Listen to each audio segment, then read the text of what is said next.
पूरे देश को इंतजार था कि प्रधानमंत्री नरेंद्र मोदी और मुख्यमंत्री रेखा गुप्ता जो दिल्ली की नई मुख्यमंत्री है उनकी मुलाकात कब होगी। लेकिन वो सस्पेंस खत्म हो चुका है, वो पल आ चुका है जब प्रधानमंत्री नरेंद्र मोदी ने मुख्यमंत्री रेखा गुप्ता से मुलाकात की।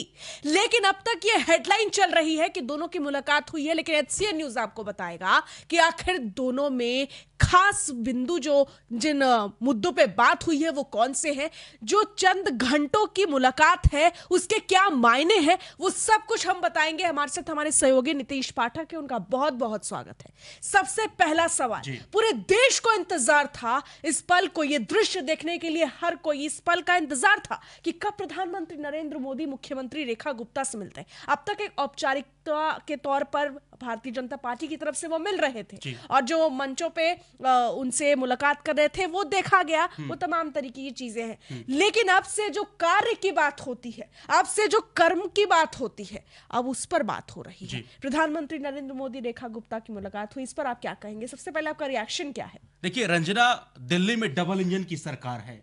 डबल इंजन कहे तो अब राज्य में भी बीजेपी की गवर्नमेंट है, केंद्र में भी बीजेपी की सरकार है। प्रधानमंत्री मोदी हमेशा मंचों से कहते आए हैं कि जहां जहां डबल इंजन की सरकार है वहां से विकास की रफ्तार जो है तेज होती है। लेकिन रंजना, रेखा गुप्ता और पीएम मोदी के मुलाकात के बाद एक बहुत बड़ा ऐलान दिल्ली में हो गया है।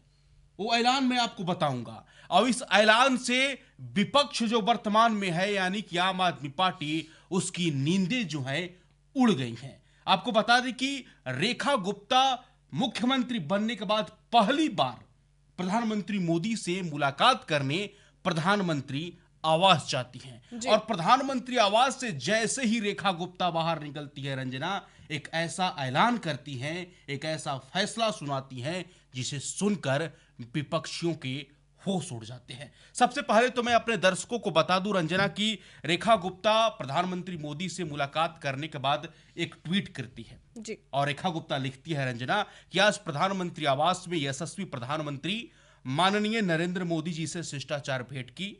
आपके मार्गदर्शन और नेतृत्व में भाजपा की डबल इंजन सरकार लोक कल्याण और सुशासन के पथ पर चलते हुए दिल्ली वासियों के सपनों को एक विकसित दिल्ली में बदलने को प्रतिबद्ध है। हैशटैग है दिल्ली में भाजपा सरकार। इस तस्वीर, जैसे ही ये तस्वीर मीडिया में सामने आया, अरविंद केजरीवाल और आतिशी के टेंशन बढ़ गए। आपको बता दें कि 24 फरवरी से रंजना, हम लोगों ने इससे पहले भी डिस्कस किया था कि 24 फरवरी से दिल्ली में विधानसभा का सत्र शुरू होने वाला है। और 24 फरवरी को तो जो नवनिर्वाचित विधायक हैं सदन में शपथ लेंगे, लेकिन 25 फरवरी को रंजना सीएजी की रिपोर्ट सदन में पेश होगी। और 14 जो पेंडिंग रिपोर्ट है, जो आम आदमी पार्टी सरकार में जो 14 सीएजी की जो पेंडिंग रिपोर्ट है, इस पर चर्चाएं होंगी और क्या कुछ होगा आप समझ सकते हैं। कितने काले चिट्ठे और कितने कच्चे चिट्ठे और कितने आरोप प्रत्यारोप होंगे।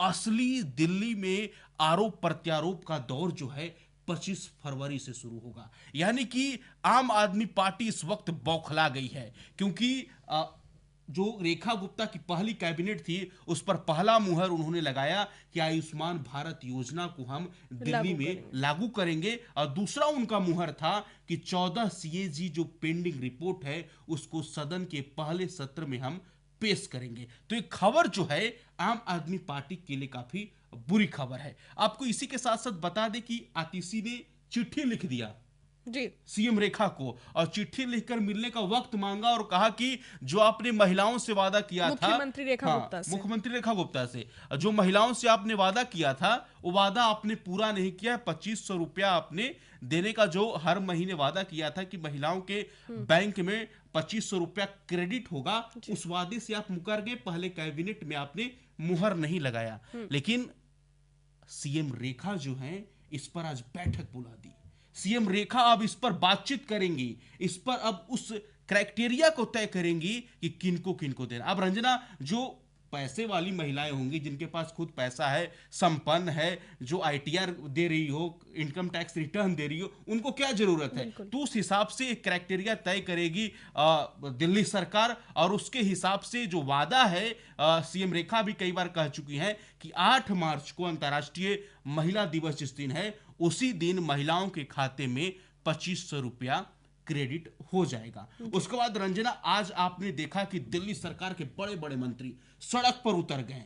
परवेश वर्मा, पंकज सिंह, आशीष सूद, तमाम बड़े बड़े दिग्गज मंत्री जो नए नवनिर्वाचित हैं, सड़क पर उतर गए। सरकारी कामकाजों का उन्होंने जायजा लेना शुरू कर दिया और कईयों को, अधिकारियों को फटकार भी लगाई गई है। मतलब कि पूरी तरीके से एक्शन मोड में जो है रेखा सरकार दिल्ली में नजर आती हुई दिखाई दे रही है। तो रंजना, मेरा भी एक सवाल आपसे है, क्या लगता है आपको, जिस तरीके से 14 पेंडिंग सीएजी रिपोर्ट को पेश करने की बातचीत हुई है, तो क्या लगता है कि कहीं मुश्किल खड़ा होगी क्या? अरविंद केजरीवाल फिर से कहीं जेल जाएंगे? क्या लग रहा है आपको? देखिए, अरविंद केजरीवाल जब चुनाव प्रचार प्रसार में दिखाई दे रहे थे, तब उन्होंने एक बात कही थी जनता से, लोगों से मुखातिब होते हुए उन्होंने ये कहा था कि वो वायरल भी काफी हुआ था जब बीजेपी जीत गई तो, कि अगर आप चाहते हैं कि मैं वापस जेल जाऊं, तो आप भारतीय जनता पार्टी को वोट दे, और ये काफी वायरल हुआ था।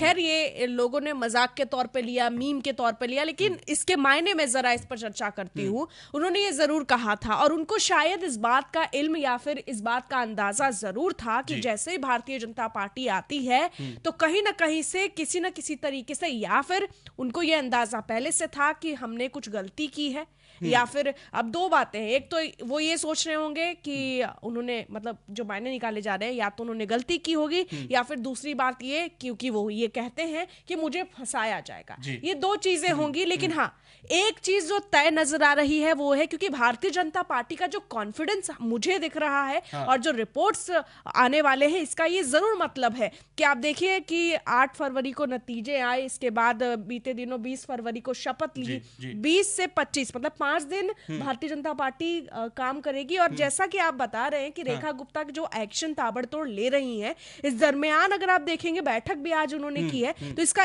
एक मतलब तो जरूर है कि जो रिपोर्ट्स सीएजी की आएगी, उसमें बहुत कॉन्फिडेंशियल अब तक रखा गया है, लेकिन उसमें एक चीज जो साफ स्पष्ट है कि इसमें बहुत बड़े बड़े आरोप छिपे हुए हैं। और ये जब आरोप सामने आएंगे, इसके लिए अभी से हमें लगता है पहले ही अरविंद केजरीवाल और आम आदमी पार्टी को ये बता देना चाहिए कि आपको तैयार रहना होगा, क्योंकि जिस तरीके से कॉन्फिडेंस से कह रहे हैं कि इस रिपोर्ट्स में बहुत सारे घोटाले हुए हैं, बहुत सारे खुलासों की बात हो रही है, और बीजेपी के जो आला कमान है, इसको लेकर भी काफी ज्यादा उत्साहित नजर आ रहे हैं। अब क्योंकि प्रधानमंत्री नरेंद्र मोदी से मुख्यमंत्री रेखा गुप्ता ने मुलाकात भी की है, तो जरूर इस पर भी चर्चा हुई होगी। ये मायने हम निकाल सकते हैं। जब आम आदमी पार्टी गवर्नमेंट में थी रंजना, तो बीजेपी जो है सीएजी रिपोर्ट के खिलाफ कोर्ट भी गई थी, तो उस दौरान भी इस प्रकार के आरोप प्रत्यारोप हुए थे। लेकिन अब जो रेखा गुप्ता जो है ना रंजना, वो ताबड़तोड़ एक्शन मोड में है। Rekha Gupta back to back मीटिंगें ले रही है, टूटी फूटी जहां पर सड़कें हैं उस पर बातचीत कर रही है, जहां पर सीवर फ्लो हो रहे हैं उसको, उस पर अल्टीमेटम दे रही है। तो मतलब कि रेखा गुप्ता काम में है, और रेखा गुप्ता पर जिस तरीके से विपक्ष वाले बोल रहे हैं कि आप महिलाओं को सम्मान नहीं दिए हैं, उसको लेकर भी रेखा गुप्ता जो है तैयारियां कर रही है। और पंकज सिंह ने भी कह दिया कि जितने भी मोहल्ला क्लिनिक हैं, मोहल्ला क्लिनिक भैया जांच करो, कितने मोहल्ला क्लिनिक चल रहे हैं, और मोहल्ला क्लिनिक कितने मतलब कि सरकारी जमीन पर बने हुए हैं, कितने प्राइवेट जमीन पर बने हुए, कितना किसको रेंट देना पड़ रहा है, तमाम तरीके का अभी समझ रहे हैं मंत्री लोग, क्योंकि समझने में भी उनको वक्त लगेगा, क्योंकि पहले भी आरोप बीजेपी लगाती रही है, आरोप लगाती रही है। और पहले ऐलान तो हो ही चुका है कि मोहल्ला क्लिनिक का नाम बदलकर आयुष्मान आरोग्य मंदिर रखा जाएगा। तो पूरे तरीके से काम, परवेश वर्मा भी आज सड़क पर उतरे, आपने देखा, उनका वीडियो भी ये सामने आ रहा है, तमाम तरीके से रोड संबंधित कार्यों को लेकर लोगों से बातचीत कर रहे हैं, सड़क पर है।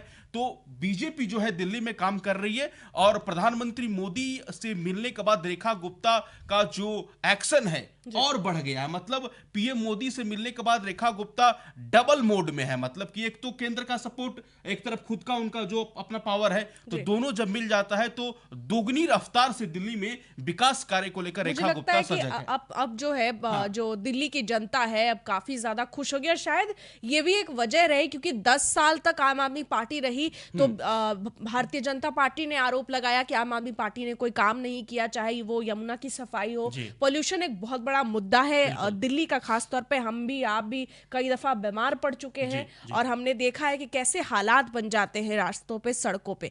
तो ये जो आम आदमी पार्टी पे आरोप लगाते रहे 10 सालों के अंतर्गत, अब समय आ गया है और दिल्ली की जनता शायद इसी वजह से भारतीय जनता पार्टी को कमान सौंपने के लिए तैयार रही कि अब चलिए, अब आपके हाथ में देते हैं, कुछ तो भला हो। जो कि हम 5-10 दिनों से देख रहे हैं कि जितने भी बड़े नेता और जो अभी भी नवनिर्वाचित मंत्री हैं वो भी सड़क पे उतर रहे हैं, तो कार्य होगा। और एक बात तो तय है कि दिल्ली जो है इसकी सूरत बदलने वाली है। बिल्कुल बिल्कुल रंजना, तो आपने देखा होगा कि जैसे ही मुख्यमंत्री रेखा शपथ ली, उसके बाद से यमुना की सफाई की बात हो या फिर यमुना घाट पर जाकर आरती पूजन करने की बात हो, तो जो वादा उन्होंने किया था उस पर धीरे धीरे एक योजनाबद्ध प्रक्रिया से शुरुआत तो कर दी है। अब देखना ये होगा कि आने वाले 100 दिनों में जो सीएम रेखा है या फिर रेखा सरकार जो दिल्ली में है, 100 दिन में कितना कुछ काम कर पाती है, ये देखना वाजिब होगा। जी बिल्कुल, और मैं वही कह रही हूं कि अब देखना होगा कि भारतीय जनता पार्टी, क्योंकि अब